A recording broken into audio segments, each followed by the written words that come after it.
The word pharmacy is derived from Old French pharmacie. It means a substance such as food or in the form of a medicine, which has a laxative effect. From medieval Latin is pharmacia, and from Greek is pharmakia, which means a medicine, which itself derives from pharmakon, meaning drug, poison, or spell.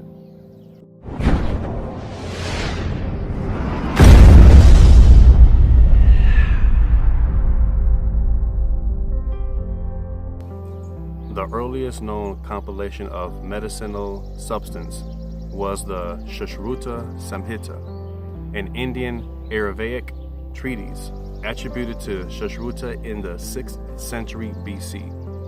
However, the earliest text as preserved dates to the 3rd or 4th century AD. Many Sumerian, late 6th millennium BC, early 2nd millennium BC, cuneiform clay tablets record prescriptions for medicine. Ancient Egyptian pharmacological knowledge was recorded in various papyri, such as the Ebers Papyrus of 1550 BC and the Edwin Smith Papyrus of the 16th century BC. In ancient Greece, Diocles of Carystus, 4th century BC, was one of several men studying the medicinal properties of plants.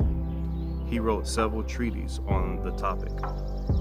Pharmacy in China dates at least to the earliest known Chinese manual, the Shinong Benkoa Jing, forgive me my pronunciation, the Divine Farmer's Herb Root Classic, dating back to the 1st century AD.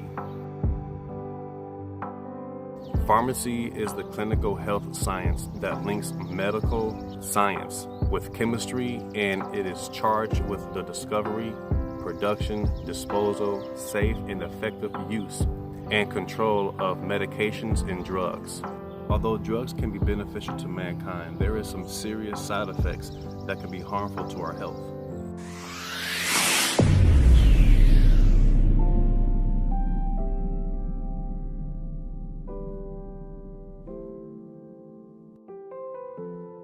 Drugs can affect people's emotions, how they feel, affect their relationship, and can make you more or less inhabited.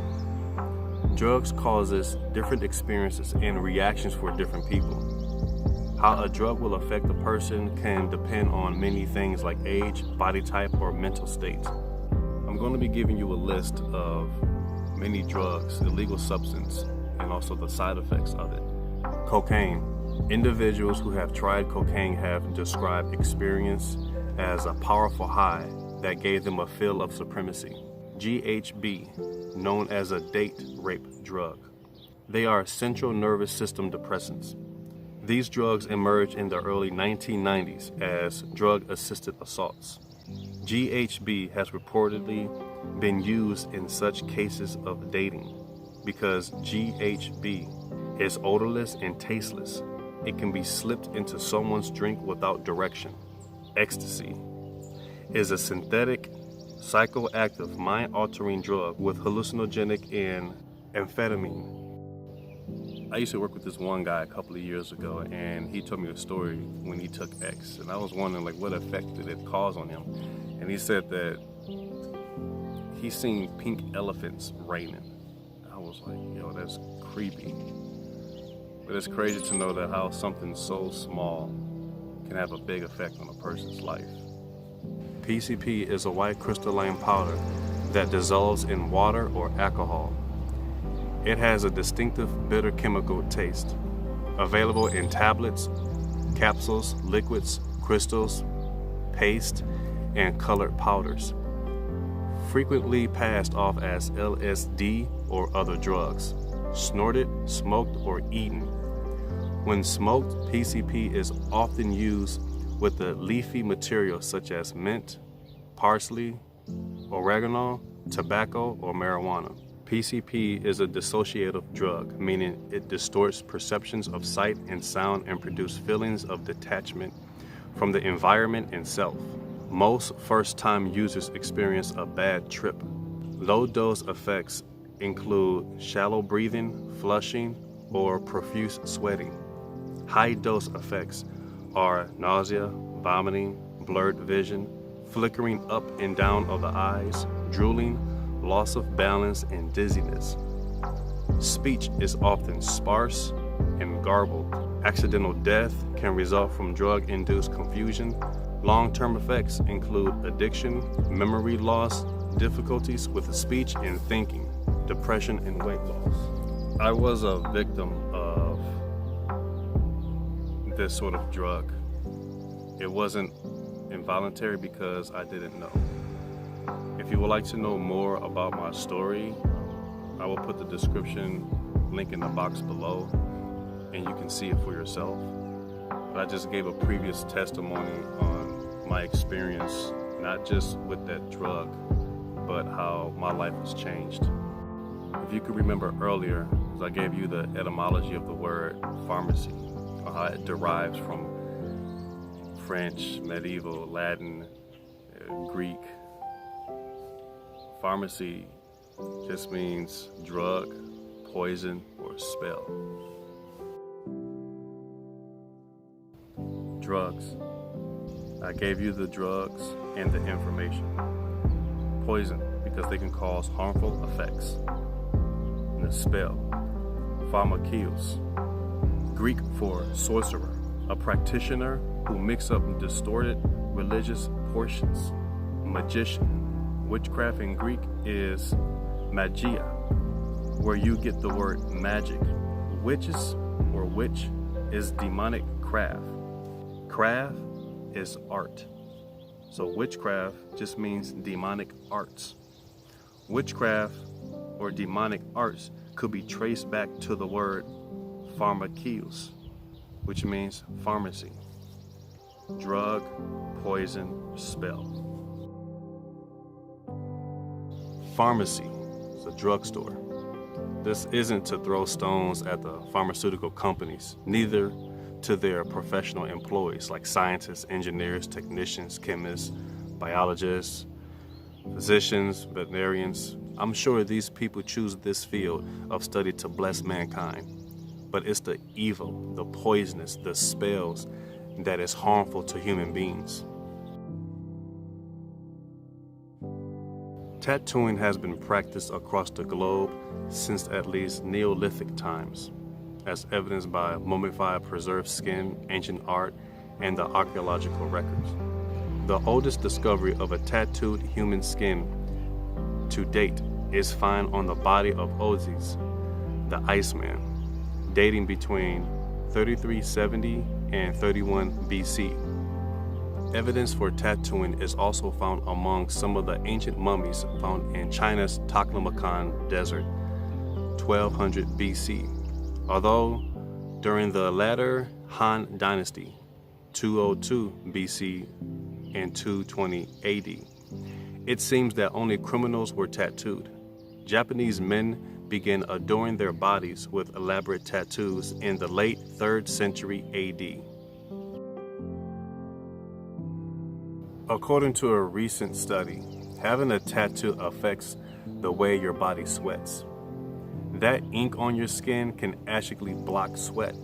Our bodies need to sweat to avoid overheating. So it's especially important to never block your sweat glands with a tattoo. Do tattoos enter your bloodstream? Yes. Ink does enter the bloodstream. In most cases, macrophages carries the ink particles to the lymph nodes closest to the site of the tattoo. Because the cells cannot break down the particles, they become lodged there. The health risk: tattoos breach the skin, which means that skin infections and other complications are possible, including allergic reactions. Body piercing is a form of body modification. It's the practice of puncturing or cutting away of certain parts of the body, creating an opening in which jewelry may be worn or where an implant could be inserted. The oldest mummified remains ever discovered were sporting earrings, attesting to the existence of the practice more than 5,000 years ago. The oldest earrings found in a grave dated to 2500 BC. These were located in the Sumerian city of Uri, home of the biblical patriarch Abraham. Earrings are mentioned in the Bible in Genesis chapter 35 verses 4. Jacob buries the earrings worn by members of Jacob's household along with their idols. In Exodus 32, Aaron makes the golden calf by melted earrings. Deuteronomy 15 dictates ear piercing for a slave who chooses not to be freed. In Genesis 24, verse 22, Abraham's servant gave Rebekah a nose ring. Nose piercing has been practiced by the Bedouin tribes of the Middle East and the Berber and Bajan peoples of Africa, as well as Australian Aborigines. Infections can range from skin or cartilage infections with redness, swelling, tenderness, and pus, to more serious infections like toxic shock syndrome, blood infections, tetanus, and hepatitis. The first time I had my ears pierced, I was in high school. And I just wanted to fit in with the crowd, with the other guys. And I knew that it was wrong for me to get it. I just, ignore it. It was this pain in my stomach. It wasn't because I was eating the wrong foods or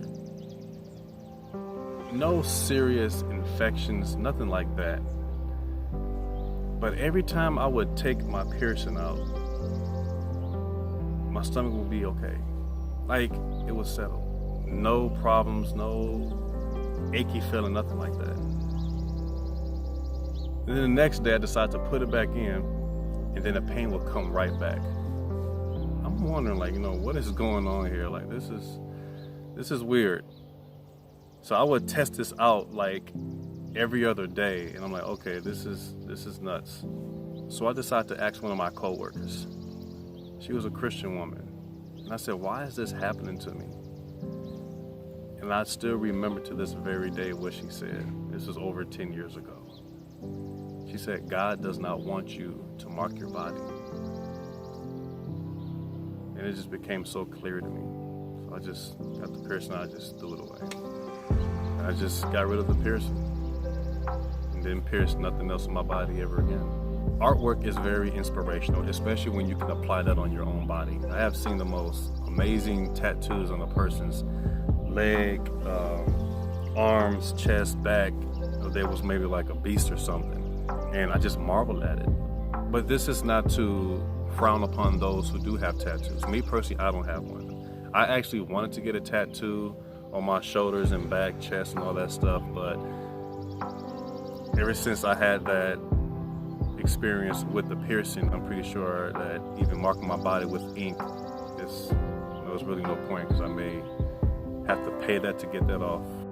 I'm not claiming to be a special person. I know that we all are, but I'm not claiming to be someone greater than the next person. I'm not. But what I can say is, whenever I do see a tattoo on someone, it's just something that is attached to their body, not just the ink, but it seems like it's a spirit that's attached to it. It's kind of hard for me to explain it. It's not like I can see the spiritual deity on that individual, but I just know that something is attached to them. I just know it. It's just something that is attached to them. It can be an entity emerging into one's personality, a marking that can be used as a portal for unclean spirits to attach themselves to. Some people do get tattoos to fill in a void of insecurity. They create an image making them feel complete. But it's a silent addiction for some people. I'm not saying this to judge anybody, but it's just something spiritual about getting a marking on you. I remember this one story that this one guy had tattoos all over his body, and he was saved. He got saved, he got born again, delivered, and the tattoos on his body just melt away. It completely disappeared off of his body. Honor God by honoring your bodies. We will all have a glorified body. It will be bigger, better, more beautiful. We must do our best to live by the Spirit and not by the flesh. Again, I know artwork is inspirational. It is beautiful. I'm not knocking against that. But we do have a body to take care of, not just our flesh, but our spirit.